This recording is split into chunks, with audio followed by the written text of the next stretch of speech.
Assalamualaikum warahmatullahi wabarakatuh. Hai teman-teman, gimana nih kabar teman-teman? Hari ini ketemu lagi sama Ibu Rika. Kita akan belajar mengenai sistem ekskresi pada manusia. Sebelum kita mulai pembelajaran hari ini, kita baca doa dulu ya. Bismillahirrohmanirrohim. Rabbi zidni ilma warzuqni fahma, amin. Semoga pembelajaran kita hari ini diberikan kemudahan oleh Allah Subhanahu wa Ta'ala.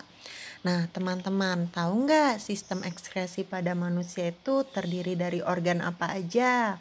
Ada 4 organ yang menyusun sistem ekskresi pada manusia.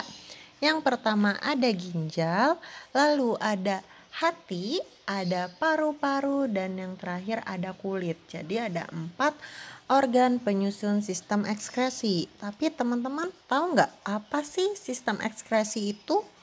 Jadi tubuh kita ini kan memerlukan energi ya, makanya kita makan, terus kita mengkonsumsi minuman gitu. Ternyata tidak hanya menyerap, tubuh kita juga bisa mengeluarkan sisa metabolisme. Maka sistem ekskresi merupakan proses pengeluaran sisa metabolisme yang sudah tidak berguna bagi tubuh kita. Oke, kita bahas satu persatu ya organ-organnya. Yang pertama ada ginjal. Ginjal itu bentuknya seperti kacang merah. Warnanya merah kecoklatan. Letaknya terdapat di dekat tulang pinggang. Nah, ginjal ini akan dihubungkan oleh saluran ureter menuju kandung kemih untuk ditampung yang akhirnya nanti akan dibuang melalui uretra berupa urin. Jadi saat teman-teman buang air kecil itu kan membuang urin. Nah, dihasilkannya dari ginjal. Nah, bagian-bagian ginjal ada apa aja? Bagian ginjal ada 5 teman-teman.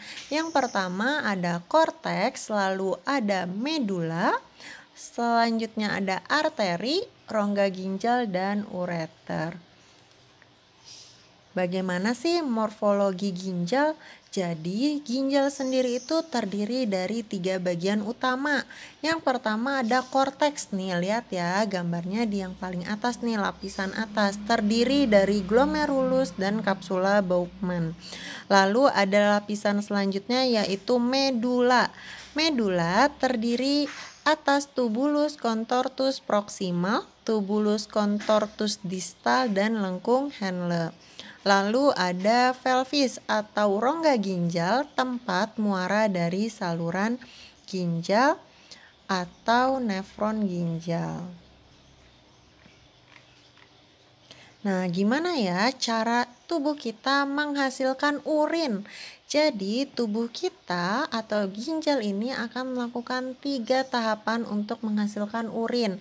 Yang pertama ada filtrasi, ada tahap kedua yaitu reabsorpsi dan augmentasi.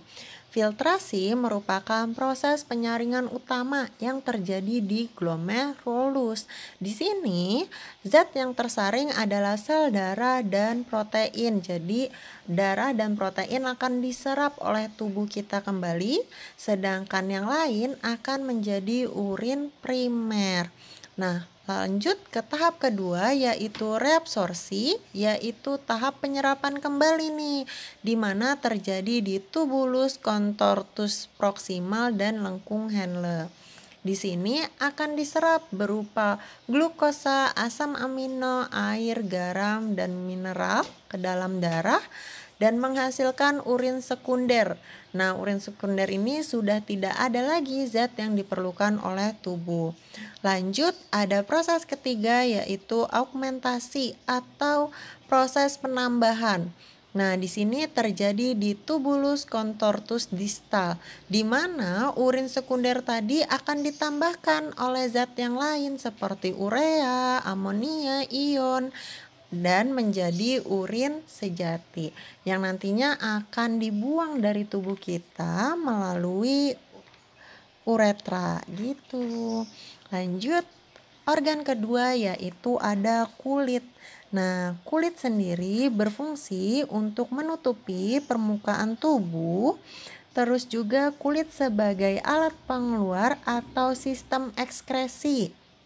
Karena di kulit kita akan mengeluarkan keringat yang mengandung air, garam, NaCl, sisa metabolisme sel, serta asam gitu teman-teman. Selain itu fungsi kulit juga melindungi jaringan di bawahnya, mengurangi kehilangan air, mengatur suhu tubuh dan menerima rangsangan dari luar.